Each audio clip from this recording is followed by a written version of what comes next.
Bonjour, I am Jacques Torres and welcome to Tuesday Tips.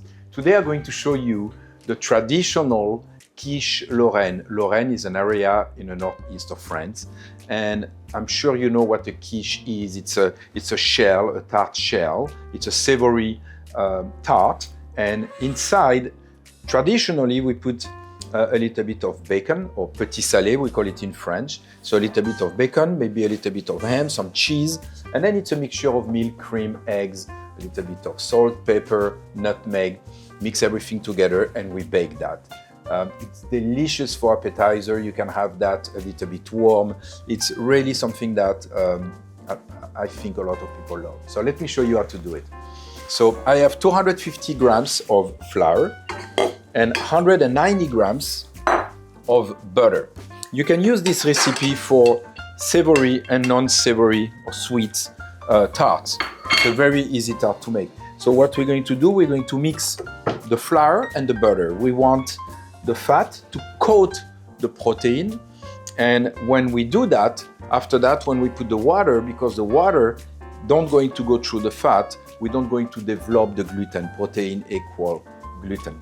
So the dough don't going to be elastic. So I'm going to mix that, barely. I just want the butter and the sugar to mix together, but I still want some lumps. So all I'm going to add to it is 20 grams of sugar, so very little sugar, 4 grams of salt, 1 egg yolk, and I have 50 grams of water, but I might put a little bit less. It really depends on how moist is that mixture here. So you can see now I have some pieces, and that's what we want. We don't want everything to be mixed. We want to have some pieces of the butter. Okay, so let's add a little bit of sugar. That's going to add some crunchiness to the dough. A little bit of salt, 1 yolk. Mix that together.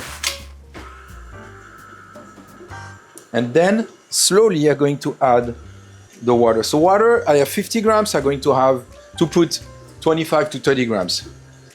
And then I keep a little bit of the water. Less water, better it is. Okay, I'm going to put all the water, 50 grams of water. Cold water, it has to be cold. Huh? I love those little containers, all clad measuring cups. Okay, so as soon as the dough starts to come together, stop the mixer. You can do that by hand with a spatula. It will work exactly the same. So you see the dough come together. It's not completely together yet. So I'm going to put that on my table. So you can see it's all pieces together. So now I'm going to put the dough together with my hands. And the warmth of your hands help when you do that.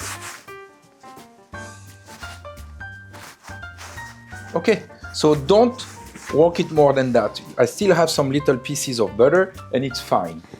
That's it. All we have to do now is roll the dough. I'm sure you're going to love my rolling pin here. It's actually a piece of PVC pipe, and it's convenient. That's all. It's light, it's straight, it's convenient.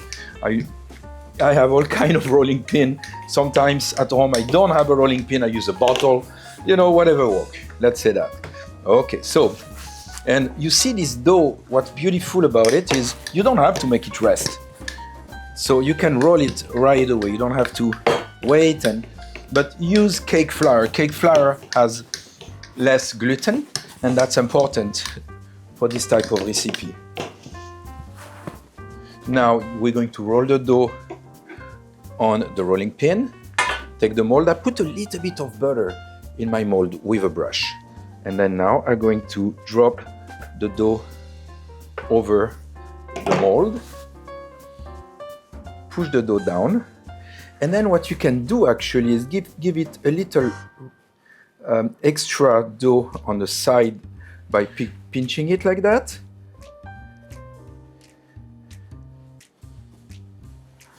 Okay, keep going around. And you're always going to have a little of the dough left over. You can put it on a cellophane wrap in the freezer And the next time you do this recipe, just mix it with it. Okay, when you reach that, just with the rolling pin, go around, remove the excess dough.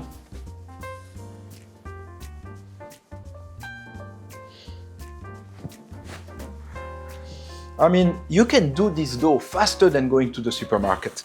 It's very simple, very easy. Now I'm going to push the dough inside my mold. So you can go two ways. One is you leave it the way it is here, that's fine. Or what you can do is make it a little bit higher than your mold, and you can pinch the side, you know, to make a little design. I'm going to leave it the way it is. I don't want to make it more complicated than we need. Okay, so I have very little dough left. I'm going to put that in a cellophane in the freezer, and I'm going to show you how to finish our quiche Lorraine. So now that I have my tart dough ready, I'm going to do some little holes. Why we do holes is because sometimes air gets trapped in between the mold and the dough, and that's going to create a big bubble, and it's not pleasant. So what I do here, I make some little holes, just like that, so I know that if it's any bubble going to go.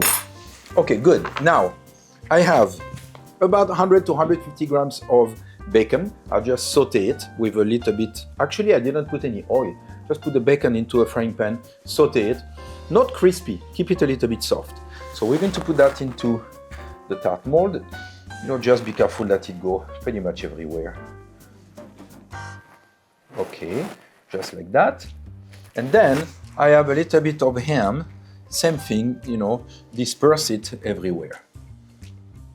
Okay, so that's first step. Next step, as you know, the French, we love cheese. So I have some Emmental, but you can use, you know, any kind of cheese you like. So Gruyere is fine, Emmental is fine. Put the cheese just like that inside bottom of your mold, of your pie. Okay. You can grind it with the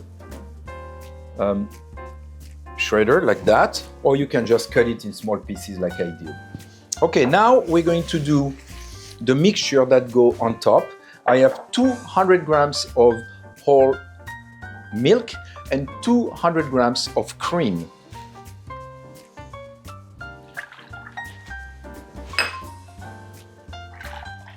Okay, then a nice pinch of salt, but don't go too crazy with the salt. Remember, we have some bacon. Bacon is salty, so not too much salt. I like to use a spice called poivre. See if I can open the jar. Poivre d'Espelette. It's a pepper. It's not too hot, but it gives a good flavor. It comes from the area between France and Spain. Then I have 2 yolk and 2 egg together. Okay, we're going to mix all that together. Then the last thing is a little bit of pepper, fresh pepper. I have the same pepper grinder than Jacques Pepin, my good friend. I love nutmeg, so I'm going to grate a little bit of nutmeg.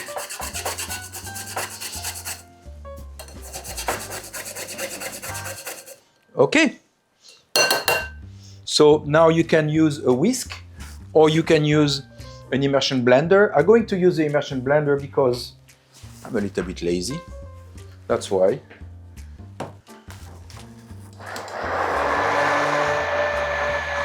I'm going to use my strainer and strain the mixture on top of the tart and all the garnish.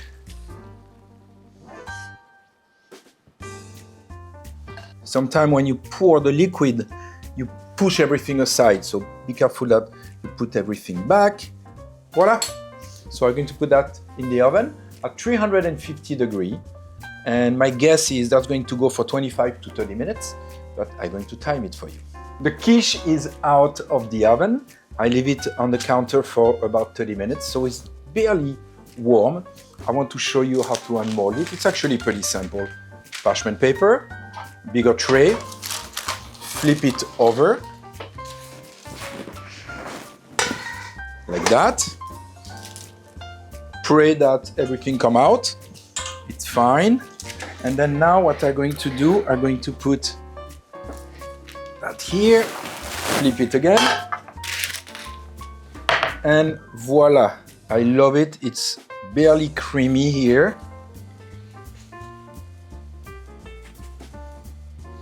Okay, I'm going to grab a little plate. Voila, a quiche Lorraine. This is a very traditional French appetizer, and I promise you that you're going to love that.